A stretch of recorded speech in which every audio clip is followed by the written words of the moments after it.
morning, guys. It's me, Sandra, TTC 45, coming to you guys with another bump date. So you know when I come with another bump date, that means that I have made it another week. Today I am 35 weeks. I thank God for every bit of being in this position to have carried my twins to at least 35 weeks. That means I only have 1 week and 3 days to go for my induction, and I'm still praying, hoping, wishing I make it there. You know, it's going to be up to God, and it's going to be up to these babies. So I know in my last video I promised you guys that I was going to do the what's in the baby bag video. Unfortunately, I didn't get around to that because last week I had a preeclampsia scare.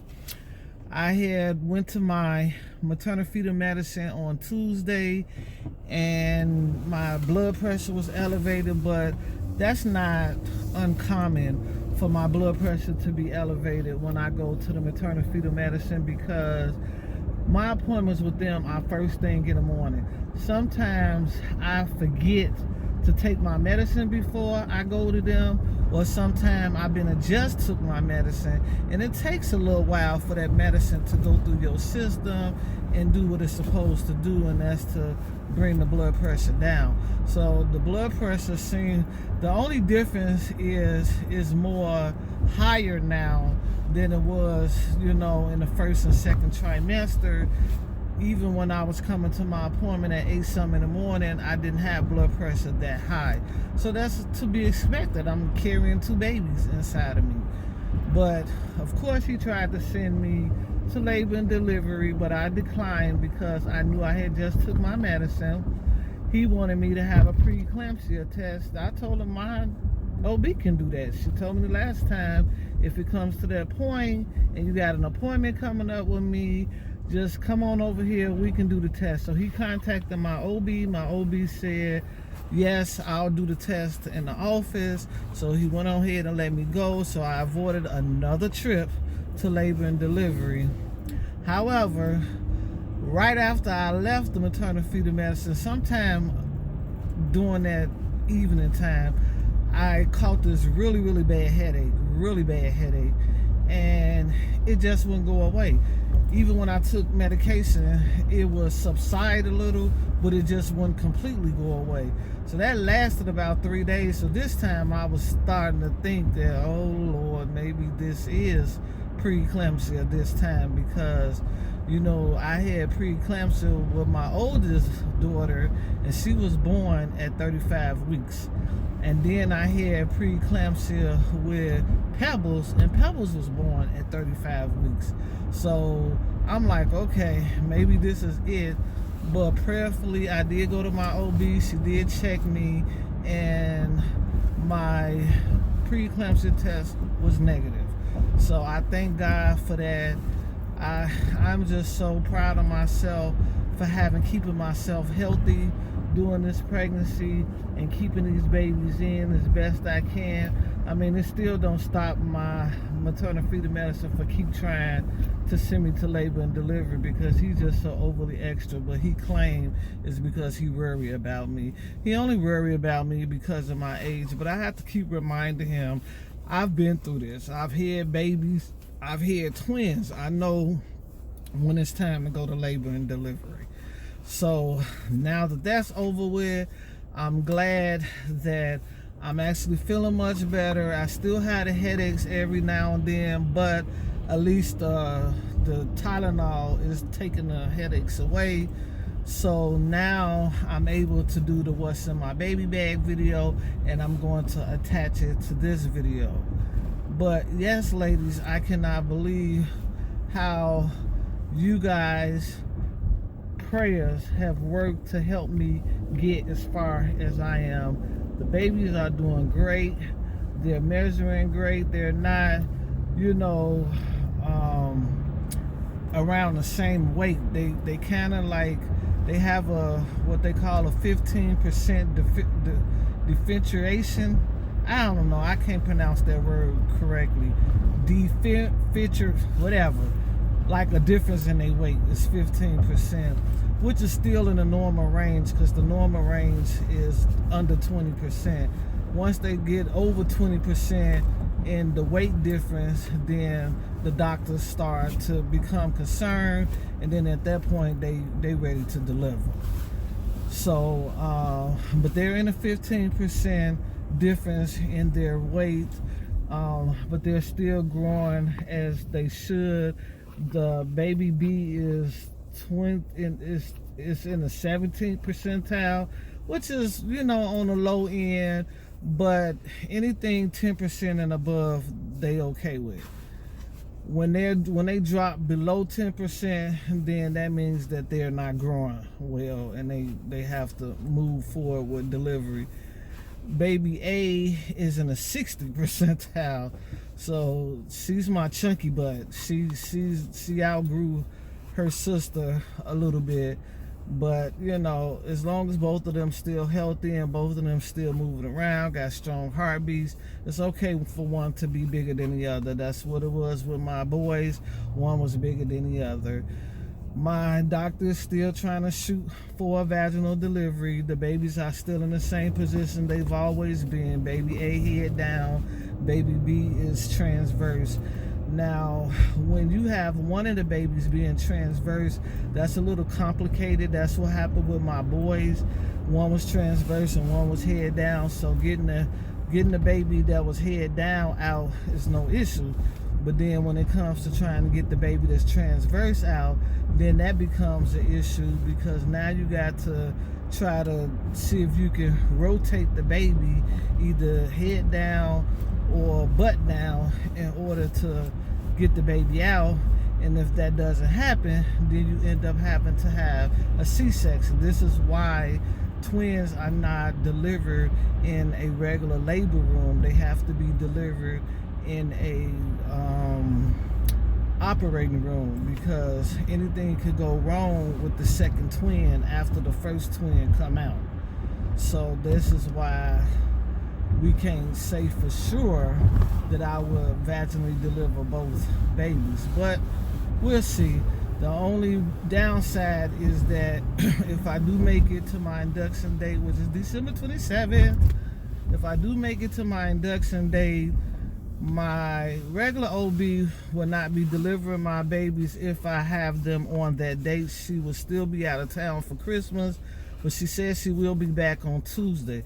So if I'm still, you know, trying to laboring come that Tuesday, then she'll be able to deliver them. If I'm not laboring come that Tuesday and I've already delivered that Monday, she's already told me what doctor that she's already spoke to, and let them know that they will be the one delivering them. So yes, I'm getting excited. Still working on some things at home, but I'm doing it at a slow pace because I'm trying to rest and nest, rest and nest, rest and nest. I'm not doing too much at too longly length of times, because I'm working hard to keep these girls in.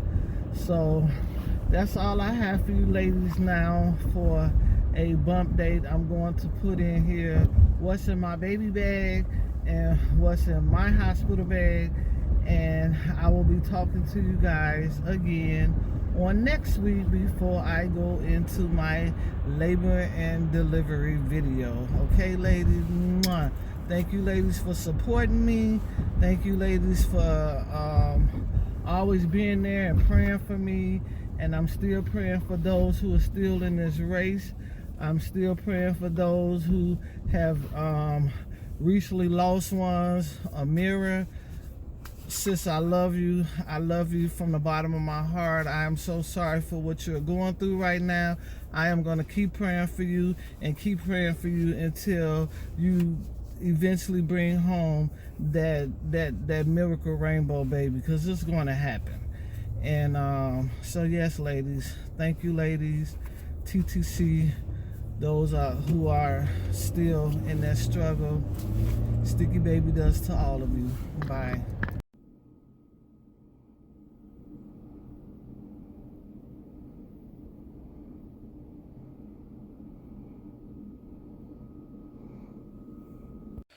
Okay guys, here's the what's in the baby bag video. This is the baby bag. It is a Guess signature bag. Anybody that know me know I love Guess.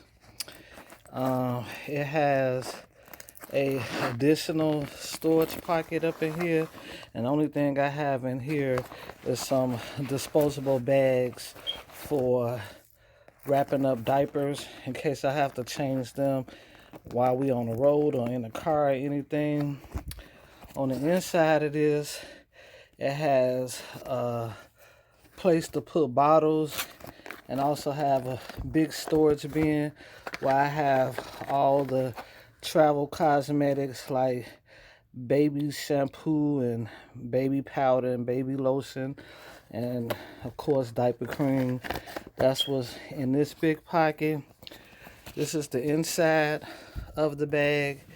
It has a couple more pouches to put bottles in, even bigger bottles, and more diaper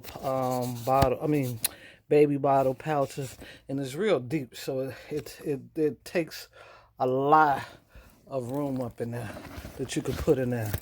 It's got two side pouches. This one on this side is for the travel diaper wipes. What did I got on the inside of this? Oh, nothing. You can actually get the ones where you just pull the wipes out on the side. And this is the back. It's actually a backpack. So these are my new diaper bag, because Pebbles is still using her old diaper bag when she go to the daycare. So this is my new diaper bag for the twins. This is the coming home, I guess you want to say snowsuit or whatever. It's relatively thin, so they won't get too hot. And it's got matching little hats. Of course, I got two of them. I got some pacifier cleaners. I have two pacifiers, pink and purple. And of course, they pink and purple pacifier holders. I have this is a receiving blanket with a matching headband. I got two extra hats here in case, something goes wrong and they have to end up staying in the hospital, or I end up having to have a C-section and have to stay longer than a day. But this one right here is the one I want them to put on them after they give birth. Of course, this is the foot tags, so I know who is who. This is the coming home outfit. This is one for Dakaya. Other one over there is for Dakayla. I am also packing two extra sleepers, once again in case they have to stay longer, or if I have to have a C-section and have to stay longer. I packed two pair of socks and two pair of mittens. So these are all what's going to be in the baby's diaper bag. All right, so what's in my hospital bag? I have my Guess carry-on bag here, and in the bag I have my Guess cosmetic bag that I use to travel with all my cosmetic essentials here. Everything I will need during my hospital stay includes some nipple cream for breastfeeding. I also have the name board that I bought, where I intend to go ahead and put their names on after they're born. Over here I have some leak-proof underwear. It's supposed to be period underwear, but these are leak-proof underwear. I have two pair of nursing pads that are reusable. They are soft and comfortable. I have a whole lot of them, and all you have to do is wash them. It comes with its own little laundry bag, so you won't lose one. I'm going to use these. I also have some nursing bras here, and I also have some pumping bras. These connect to the nursing bras. I have a matching gown and a matching robe. The gown is a nursing gown. Also, it comes with a matching receiving blanket and a bow for the girls. I have two of them, matching receiving blanket and a bow. Even though my girls have a scheduled photo shoot about a week after they are born, my daughter's going to come up and do some pictures at the hospital. These are my going home clothes that I have for the hospital. That bag over there is extra in case I have to stay longer. It has a robe with a matching nursing gown and some more underwear. And then I have my wig. The wig is for if I don't get my hair done on Sunday before induction, then I have a backup plan, and that's my wig. So this is all what's in my hospital bag.